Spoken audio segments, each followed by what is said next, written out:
We literally don't care if you don't like cuss words. Be advised.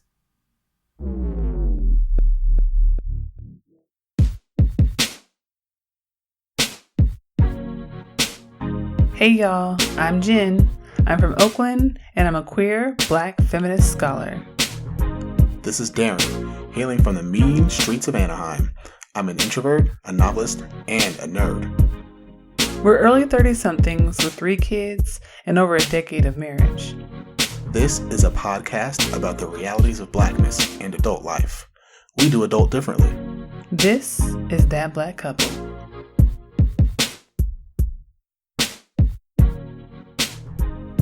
Okay. Are we back? I guess we are. So, I feel like I forgot how to start it. What do I say? Greetings? Greetings. Mm-hmm. Grab your green tea lemonade. Well, really, we want you to just grab a green tea and, cleanse with us. Yeah. But I think having it be lemonade is a cheater way. Yeah, it gets a little bit of sweet. But it has to be unsweetened. Yeah, it's a little kick. Because we on that new shit now. It's been 4 fucking months. So we on that new shit. Yeah, we took an unplanned hiatus. Okay, so first of all, this is That Black Couple. This is Jenn. This is Daren. So before we start the episode, I'm going to sit here and apologize. Okay? So I'm sorry. We haven't released an episode in 4 months.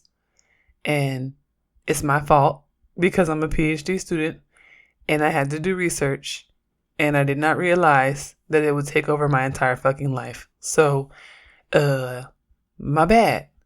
Well, it didn't just take over your life. Okay, sorry. It took over my entire fucking life and my children's lives and my spouse's life and my mother's life and my friends' lives and pretty much anybody who remotely knows me's lives.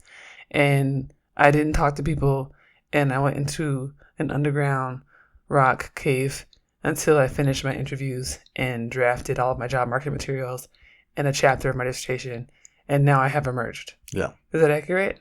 That's pretty accurate. That's pretty accurate. And then I went to Texas. And then I went to New York. And now I'm going to Boston. And also California. And also Virginia. And then I also have a whole bunch of other trips. So, just to say, don't go to grad school. Don't discourage. So that's just the lesson here is don't go to grad school. Don't discourage. Grad school is a wonderful thing. It's always a good idea to expand your horizons and learn and grow. And so the person who has not gone to grad school. I have plans. And somehow I watched you go through it and I'm still planning on You're going to get an MFA. I know. I'm talking about a PhD. Don't do it. Don't do it. Don't do it. Don't do it. I mean, if you really want to do it and you're really serious about it, then do it. Well, we need more scholars of color. If you are halfway about it, if you think about it and you teetering, don't do it. Yeah, you got to be 100%. You got to be 100. You got to be all in. Both feet. Your elbows, arms, ankles, fingers, knees, and toes. Fingertips, nose. Everything has to be in. So, I just wanted to start the episode with that. So we've been gone a long time. That's our mea culpa. That's our mea culpa. It's my fault. My bad, y'all. I'm so sorry. And I'm gonna live in this because it's almost always my fault. So this time it's not me. Why you gotta rub shit in? I'm not rubbing it in. I'm gonna live in this because it's always my fault. I'm not dogging you. I'm celebrating me. That's a nice way to be trash. So anyway, before we start the episode, I also want to update us on where we've been. So over the last 4 months, yes, I've been doing my research, but we've also been trying to get our heads together and our bodies together. We've been doing yoga. We've been doing Reiki, getting our chakras together. Acupuncture. We've been doing acupuncture. So we've really been trying to get ourselves together. And it's actually very apt because here we are, the 6th episode of our 2nd season of That Black Couple, episode 18. And this episode is actually called Do Good Work and Don't Be Trash. It's a saying. Mm-hmm. It's a thing. I don't know if other people say it. I would like to say that I coined the term. I don't think I've heard it prior to you, so I think you're allowed to take ownership of that. It's my mantra. Mm-hmm. It's how I live my life. So we're going to talk about what it means to be a person who subscribes to the idea we should do good work and not be trash. So in the opening section, we're going to talk about how we were introduced to the topic, and it's not that exciting because it was just someone said something to me and I was like, hey, do good work and don't be trash. Weren't they asking like for advice? Yes. And that's the best and advice sadly, you can I give. offer this advice all the time. I think you can Google it on Twitter and I'll pop up. And then we'll also talk about kind of what this means when you think about how we show up in the world. And then finally in the reflection, we'll talk about ways that we can apply this in our real lives. So what we want you to do is, if you're looking to figure out how to get in touch with us online, how to follow us and see what we're doing, you can find us on various social media platforms. You can find us on Twitter and Instagram at ThatBLKCouple. You can find us on Facebook at ThatBlackCouple, and you can look us up on the internets at ThatBlackCouple.com. You can stream episodes on Google Play, Apple, iTunes, Stitcher, and SoundCloud. And you have to rate us high because, we came back. So we're going to need all them ratings. That's a weird reason. Again. Do I need to give a better reason? Yeah, that's terrible. Okay. You need to rate us high because I don't think that there are any other podcasts in the world that are led by a black couple as dynamic as we are. That's a good answer. There we go. Ding, ding, ding. You win. Let's go. Let's go. So we got to go to first things first? Yeah, let's do first things first. Okay, you want to start? You want me to start? This is your mantra. This is your motto. So I think you need to kick things off. Okay, so basically, the way this came up, I was doing a talk, I think it was February or March, at U Chicago, where I'm a grad student. And I was talking to like other graduate students who were in the Harris School of Public Policy. And it was predominantly a room full of women of color who were trying to think about strategies and ways to navigate higher education, ways to navigate corporate America, ways to navigate like the spaces that they would be in, which are predominantly white and male spaces. So in this room full of predominantly young women of color, they asked me a question. They said, okay, so you're an activist, you, do some social organizing, you write, you are really committed to social justice, and, you're an academic. How do you do all this stuff and not get frustrated by the people who kind of are posers? The people who say they're doing this work and they're not actually doing it. The people who are quick to raise their hand and be in the front and take the pictures and hug the babies and shake the hands, but actually don't do any work. And it's interesting because there's a lot of people like this, right? Like it's not like this is a rare phenomenon. This is actually very common.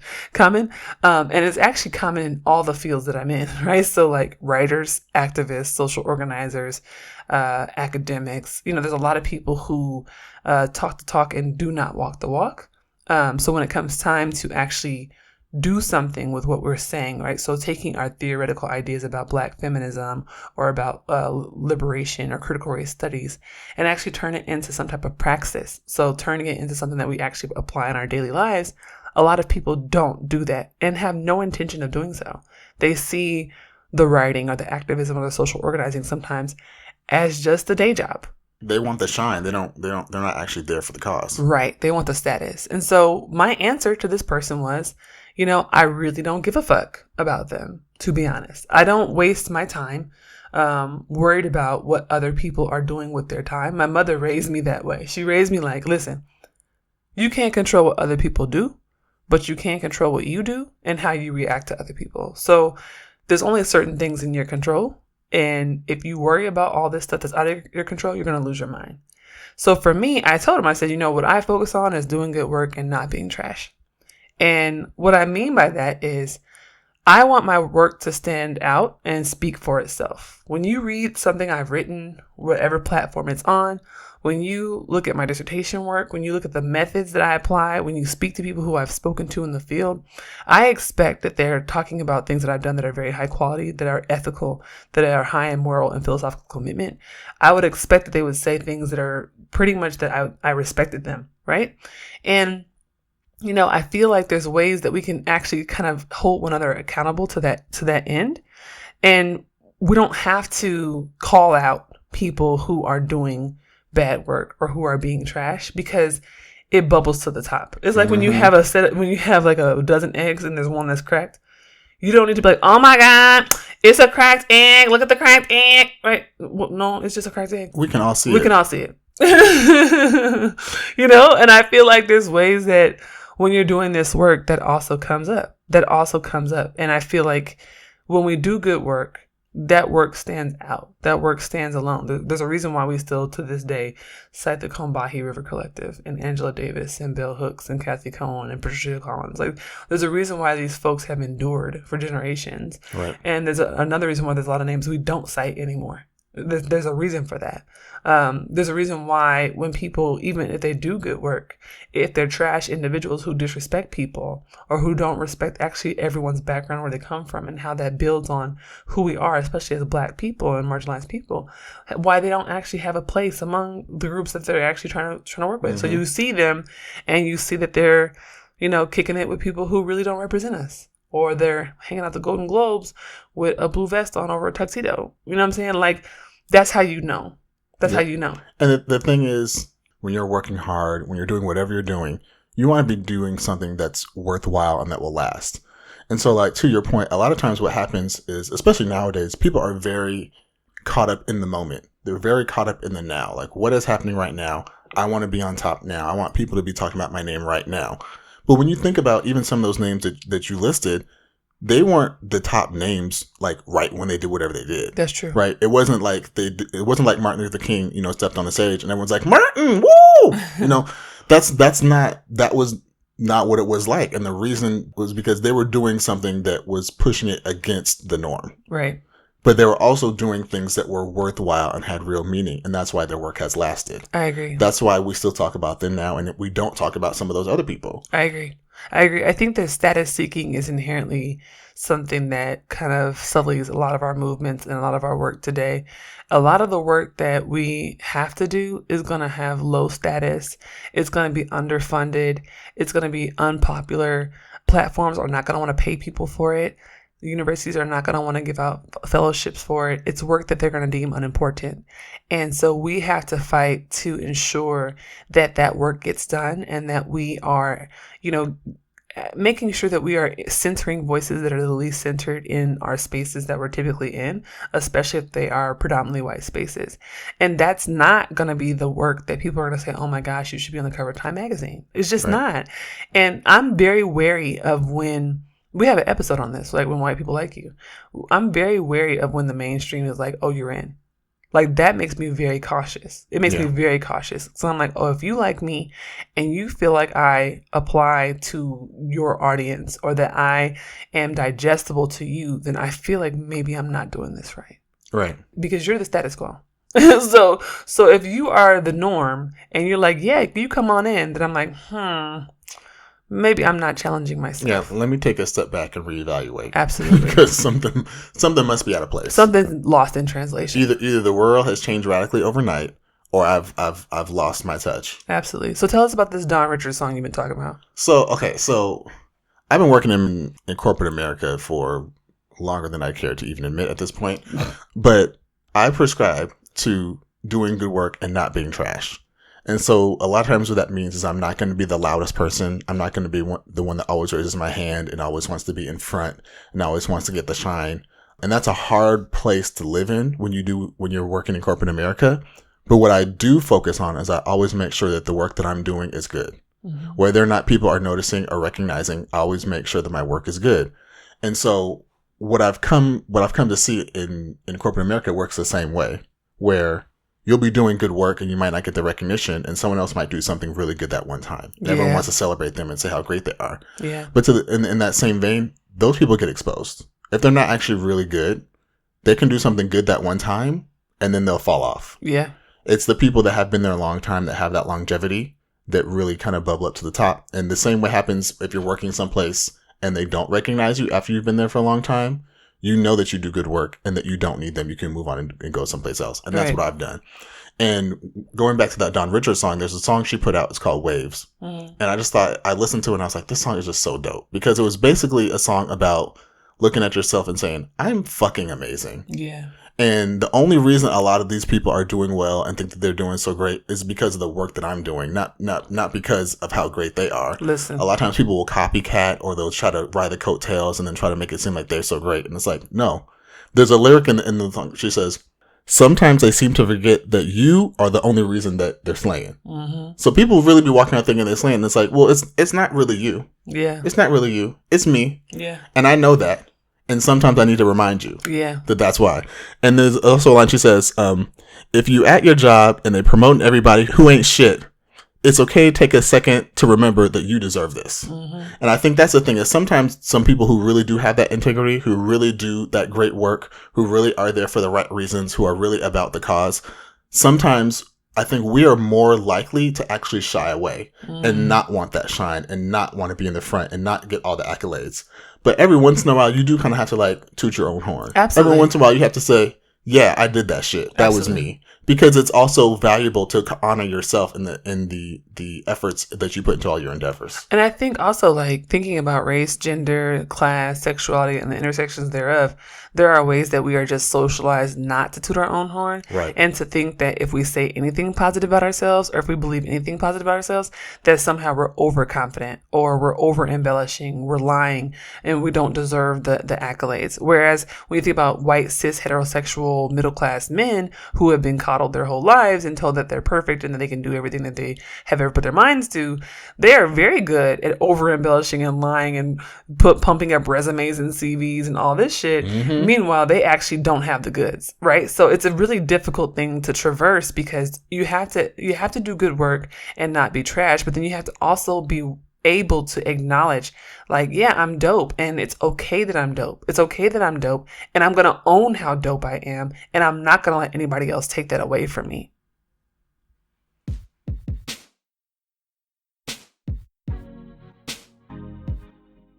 Thank you for listening. We are the proud founders of watercoolerconvos.com, a platform at the intersections of Blackness, culture, and adulting. We started that Black couple to dive deeper into the issues facing young Black millennial folks navigating the anti-Black, anti-queer, white supremacist world today. This podcast is supported by donations and patronage of our listeners and readers of our blog. You should head over there and check out some of the content when you get a chance. If you would like to become a monthly subscriber or patron and help fund our content, sign up at www.patreon.com/watercoolerconvos. Patreon is spelled Patreon.com. Please consider giving $5 or $10 per month to help us build our platform and grow our organization. We really want to hire new writers and social media people, y'all, but we can't do that without your help. You can also give a one-time donation at www.paypal.me/watercoolerconvos.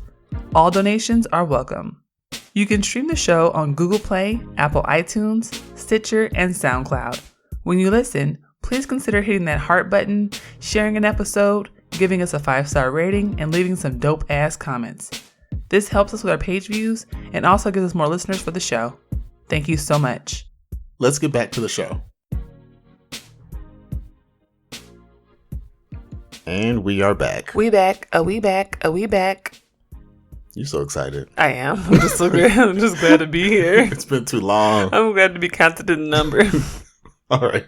So it is time for the conversation. Yes. And so during the conversation today, what we really want to talk about is how we ourselves model that motto of doing good work and not being trash. Correct. So for me, what that means, it actually means a lot of things. In my daily walk in life, what it really means, I think, is how I kind of walk through life as a man. Mm-hmm. A big piece of that, I think, is really trying to check myself at every point imaginable and making sure that I'm not taking advantage of my privileges, making sure that I'm aware of my surroundings and how I treat other people. It's really to me all about kind of who I am in the world and making sure that that person is not a trash ass person. So, and also part of it is I feel like as a man, we're kind of bred and led to believe either through, our home lives or through society that we really don't need to be checked. Correct. Like if people criticize us, we don't have to take that criticism seriously. Correct. Or we can interrogate who the criticism is coming from and say, well, you're not worth criticizing me, so I don't have to take into account anything that you have to say. Right, and that includes Black men. Because I think a lot of people think that when we say a man, we're talking only about cis heterosexual, middle class white men. But this is true for cis heterosexual Black men as well, who often wield the power of the state and white supremacy against, for instance, Black women and femmes who they think are less than. And so they will often hop into respectability or hop into whatever dynamics they need to say, oh, well, you don't get to say something about me. But yes, continue. Well, and you know, to back off of that as well, a lot of times, you know, and we talked about this before on the podcast, how a lot of times if you are deemed, you know, one of the good ones, that just gives you even more power to say, oh, well, you definitely don't need to listen to anybody because you're one of the good ones. Good black men are the fucking work of the enemy. Well, and that's a blanket statement, and I know why you're saying it, but because I would argue that I am one of the good ones. No, you're not. Can I finish? Go ahead. I would argue that I'm one of the good ones. You know, I got one of them good jobs with the good benefits, and you know, I'm a dad, and I, you know, give my kids bath and make sure they brush their teeth at night. You know, and you straight, and I'm straight, and you cisgender. Yeah, and now, and this is one of those developments that's happened since we've been off. Now I'm cooking dinner too. Nigga, don't ever say now I'm cooking dinner too. Now I am. So I love that you're telling on yourself. You just told the whole podcast. It's okay. We've been married for 12 years. We've been together for 16 years. And you just told the podcast that you now cooking dinner. You just told on yourself. I'm being honest, and I don't care. It's true. I didn't cook. You're a great cook. I said, you can handle it. And then I said, you know what? You got a lot on your plate. Yeah, you did. Maybe I should help. Grad school happened, and you were like, wow, this is a lot. I can do other things. Yeah, I can be a whole human person who makes food.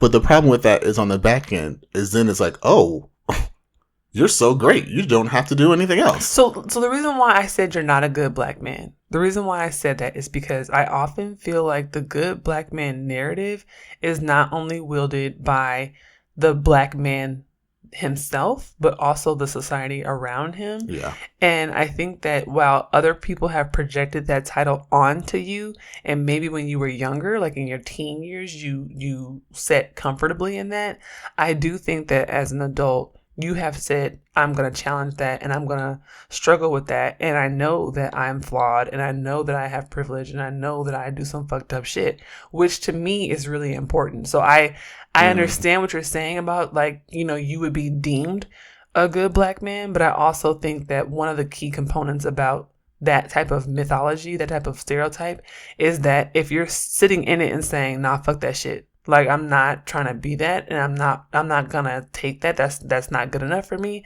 That's also significant. And I mean, there's also a lot of problematic aspects to that term in and of itself, right? Absolutely. There's who gets to be deemed good and who gets to be deemed bad. Absolutely. And so, yeah, I was speaking from an outward in. Yeah. And like we just said, there's a lot of problems. There's a lot of issues with that. But to that point, that is why, you know, we all need to look at ourselves and say, am I being trash? Is there a point here where I'm taking advantage of certain things and certain aspects to just wield my privilege in a way that does make me trash because someone else said maybe I'm not trash because, you know, I cook dinner one night a week or something. Like we have to always be constantly checking ourselves to make sure we're not falling into that trash category. Like when people compliment you for sticking around. Right. And to be honest, what happens is, and this is, I'm not sure if we said this on the podcast before, but we always have this running joke where we'll go up to a restaurant. Yeah.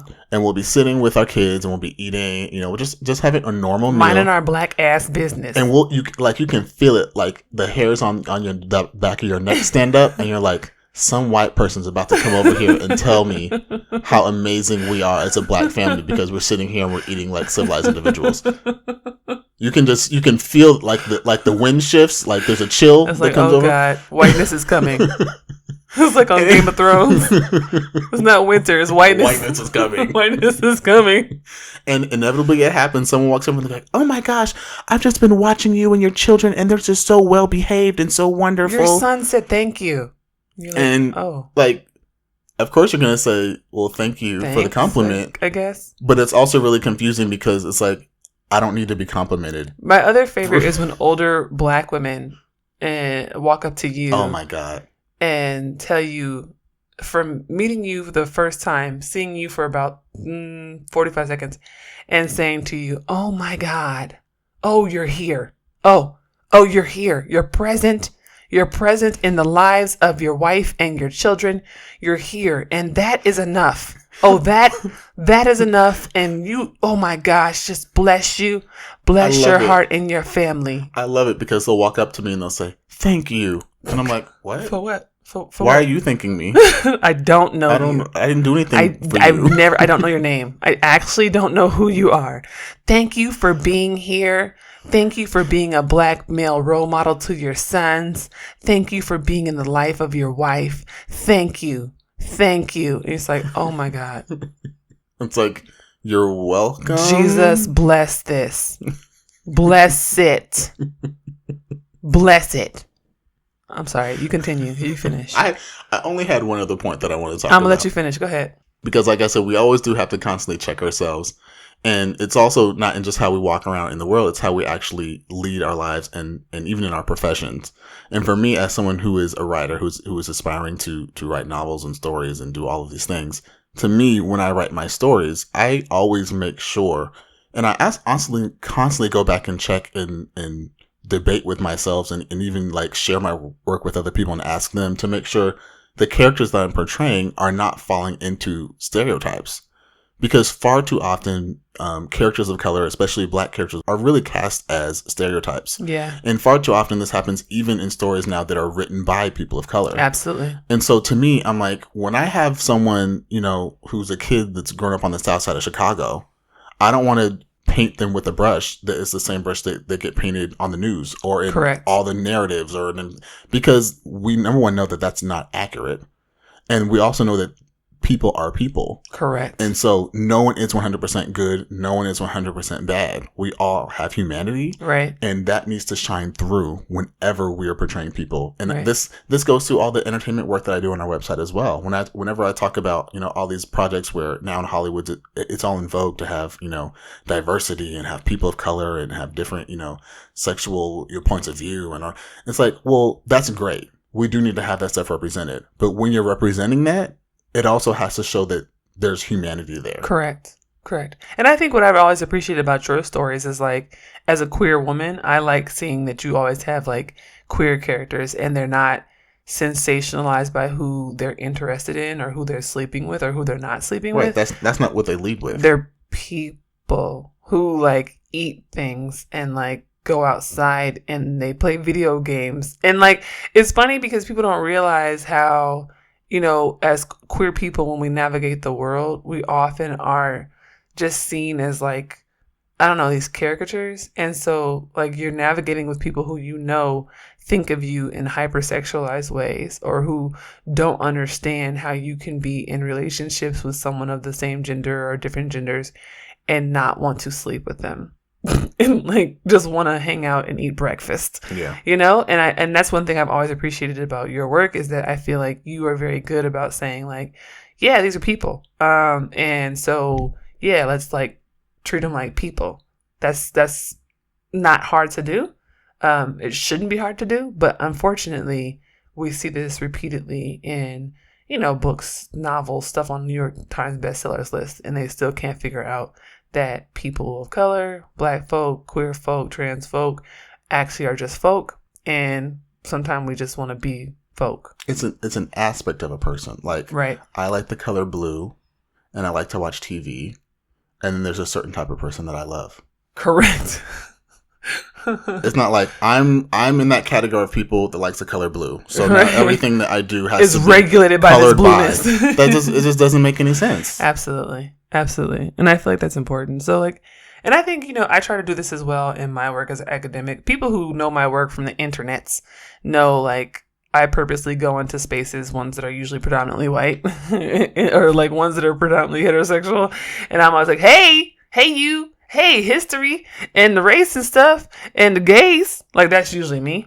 And it's mainly because like that to me is doing good work and not being trash. Like I want to make sure that like when we talk about like for instance, equal pay day, this recent article I wrote for Teen Vogue, or when we talk about prison abolition, this whole issue with Kim Kardashian trying to do prison abolition, or when we talk about, any kind of pressing current contemporary topics, that we're rooting it in our racial history because that colors everything, that we're rooting it in our gendered history, in our sexual history, in our past that is obviously very present in today's politics and in today's social life. And for me, like, that's doing good work. I cannot stand this propensity in both the media and the academy to disconnect contemporary issues from history. Mm-hmm. Where it's like, oh, we're talking about politics, we're not talking about history. Well, I think part of the problem there is people don't know the history. Right. And they'd rather not know the history, so they'll just root it in the modern moment. Right. We have to read the books, you guys. Like, y'all, we got to read the books, and we have to pay attention to what happened and how it got us here. Like, I firmly believe you cannot do good work in anything today in the U.S. that affects people's actual lives without actually knowing how we got here. I don't know how you could possibly do social work, how you could do good medicine, how you could be a good psychotherapist or psychiatrist, how you could do anything without actually knowing some history of that field and how people have come to it and how people have approached it in the past. I do not understand it. I don't understand it. To me, that's like the critical component of doing good work. Where do we come from? And what are actual people experiencing today? Right? That's why in my dissertation, I was like, I have to talk to people. I'm going to go and immerse myself in Black folk. My project is about Black people in threat. I have to go talk to actual Black people. I can't sit in a lab on a campus and crunch numbers and think that I'm going to come up with an answer. You can't just opine on things and No. say, I think it's this. And then I won't actually ask those people if that's what it is. Absolutely. And like, it's about, I always talk about, like, I'm one of those people who adds the word ethics on the end of stuff. I got good Black girl ethics. Mm-hmm. I got good Black citation ethics.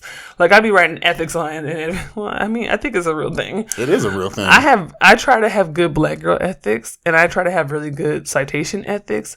Like, if you look at pretty much any paper I've written since like my third year of grad school, article you've written, any article, like, I cite the shit out of Black women. I cite Black women. And part of that is like me trying to do good work and not being trash. Most of the stuff that we be talking about is stuff that Black women have already written. And they are the least likely to be cited. They are the least likely to be co-authored, asked to be a co-author.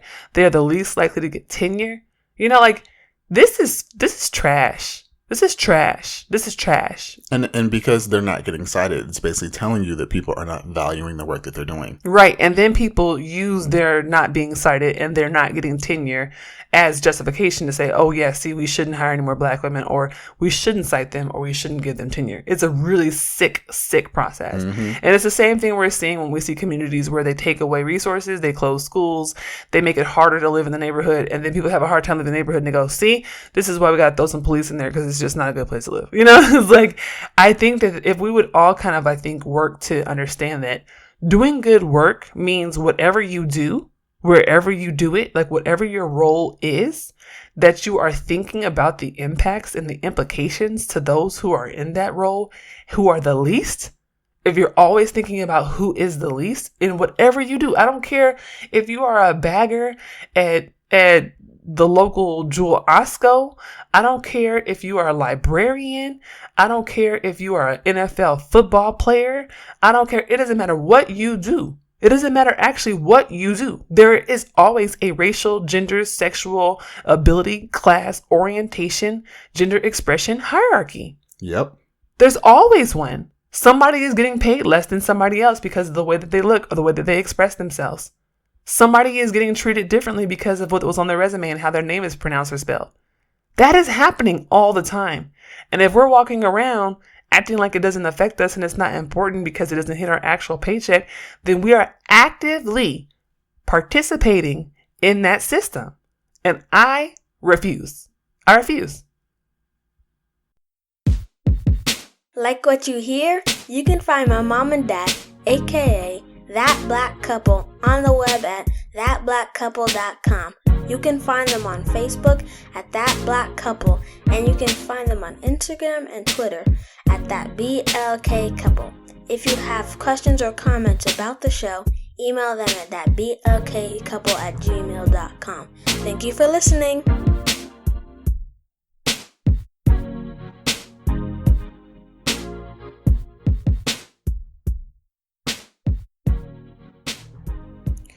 Okay, so we're back with the reflection. Are you ready? I'm always ready.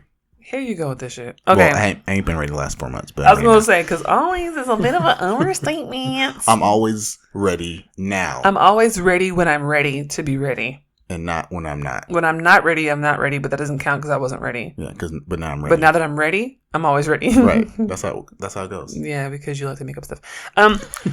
So in the reflection, I think, I gave an answer to this person when I was in the room that day about how to deal with like posers and people who are trying to pretend like they're about that life when they're really not. And I think, this kind of podcast so far has already addressed that. But I do want to also say this one thing where I think that, I've had a lot of hard times with the ways that people address criticism. People have this like, don't call out, call in, and all this kind of logic. And I agree with that. I definitely think that call out culture, I think is problematic. I also think that it's very toxic, and I think it keeps people from wanting to actually do good work sometimes because they don't want to have the risk of being called out. And I think the idea of calling in is important. I do it frequently where, especially, people who are closer to me, I may say, hey, that might not be a really good way to say that, or that's not a good meme to use, or maybe we think about a different way to frame this or whatever. And people who I interact with tend to be very receptive to that. But I think in addition to call out, call in, that kind of paradigm, I think that we have to also think about critique differently. There's this idea that if you critique anything, it's because you hate it. You critique something and you want it to go away. You critique somebody, you wish they never existed. You critique something and it's like, oh my gosh, die. And it's like, I just don't feel that way. I really think it's our job to critique things, especially folks who are in positions where they have a certain amount of privilege.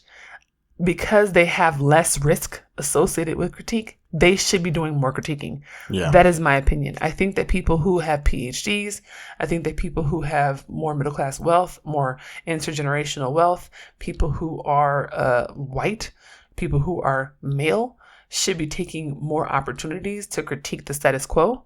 They should be working harder to challenge, to ask questions, to wonder and openly and publicly ponder about the things that are affecting those who are the most marginalized, who are the most decentered, who are the most affected by social policy and public policies that are negatively impacting communities all across the country. I think that is important, right? And I think that this idea that when people who are significantly marginalized, who are like the least among us, offer critique that somehow they're wrong, this is a tool. This is silencing, right? That's a process of silencing. It's gaslighting. It's like saying, okay, well, you are actually the most exposed to this issue. You actually are the expert on whatever this issue is affecting your community. However, I don't like you and I have more power than you.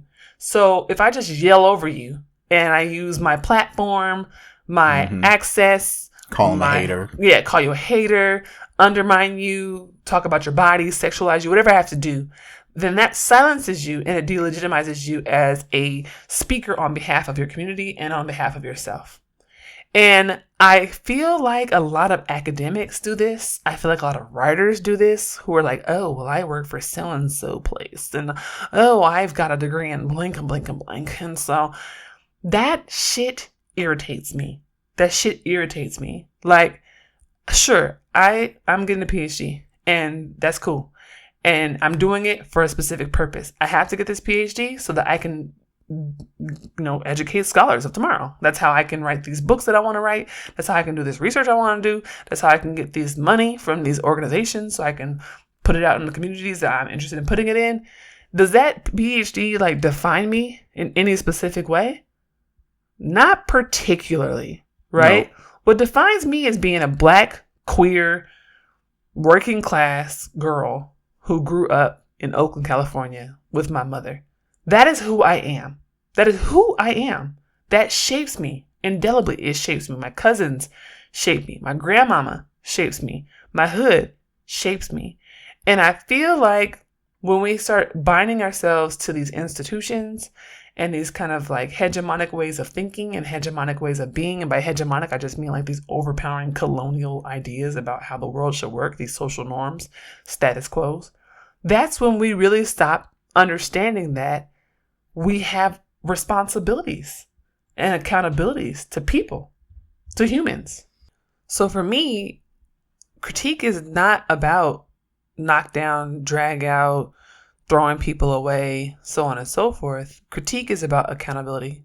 And I don't waste my time critiquing people who I don't believe can change. I think most people are like that. I think most people actually spend a lot of critique time because it is an investment. It takes work. Yeah.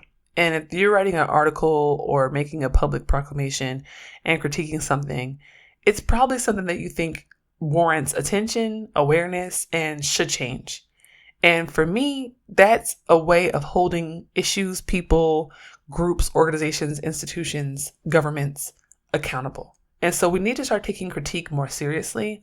And we need to take our responsibility as those with privilege, folks who are maybe at the margins, maybe not at the margins, but people who have a certain amount of access. We need to take that responsibility very seriously, that we should be holding these institutions and individuals accountable to the ways that they affect people in communities around the country. Right. And that's part of doing good work. I agree. Of being in that place and standing firm and critiquing, but critiquing from a place of this can get better, and that's why I'm critiquing. Yeah. It's giving that active criticism. That's that thing that people say when it's like, don't just critique me just to point out how bad things are, but criticize me so that I can actually improve. Right. And that is a part of doing good work and not being trash. It's also extending that to other people and saying, let me help you not be trash as well. Right. And to me, when I think about that motto, I really think about, that the idea that the cream rises to the top. I hate that saying. I hate it too. And it's just one of those things, like, it's just really come to be that saying that matches that meaning. Yeah. And there's a lot of history for that, obviously. Yeah. But that idea is what I like, is I really believe when you do that good work, you will get the acknowledgement that you deserve. It probably won't be immediate. It's going to take some time, but it will come to the top. I think it depends though, right? Because there's some people who've been toiling for 25 years and don't get acknowledged. Yeah. Especially Black women. And I think there's a time when you kind of need to stand up and raise your hand and say, okay, I've been doing this. I've been doing the good work, and you guys have all been benefiting from that. It's time that we actually acknowledge the source. Yeah. But I really believe over time, when you do that good work, people see the good work. A lot of times people get distracted and they get their eye wanders and they see, wow, this new flashy cool toy does this one thing that's really amazing and different, and it's so great. And I think we also need to realize that someone else getting some shine for a moment, or someone else who is doing good work and actually deserves that type of attention, that doesn't mean that you should now be deterred or discouraged from doing the good work that you're doing. I agree. And I feel like a fundamental aspect of doing good work and not being trash is really being about the work. Right. Right. That's like the core, is I'm doing this job because I'm about the job. I'm not about all the extraneous other things. Like, if you're doing activist work, you're there for the people. Mm-hmm. You're there for the cause. You're not there for someone to say, "Ooh, look at you looking great," or "Ooh, you are such a wonderful pillar of the community." That's not what you're there for. Mm-hmm. You're there for the actual work. Right. When I write my stories, and when I'm writing these novels, I'm not writing them so I can be at the top of the New York bestseller list. That would be great. Yes, it would. I would love that. I would love that. Yes. But I'm not writing it for that goal. Right. I don't write books to say what can I write that will sell and have that mass appeal to where I can be held up as a great. That's not what I'm writing for. I'm writing because I believe fundamentally that there are stories that need to be told that are not being told right now. Right. And so I believe I have the skills and abilities to write those stories. Whether they, get seen by 10 people versus, 50 million is another discussion. But the actual meaning and the actual reason why I'm doing that work is for the stories, and in this case, for the people. And I feel like in anything that you're doing and anything that's worthwhile, that is what should be your driver and your motivator is, am I actually doing this for some good reasons? And as long as you're doing it for those right reasons, and as long as you're doing that good work, the other stuff should not be as much of a concern. Thank y'all for listening. Before you go, make sure you follow us on Twitter and Instagram at ThatBLKCouple, on Facebook at ThatBlackCouple, and look us up on the internets at www.thatblackcouple.com. Bye.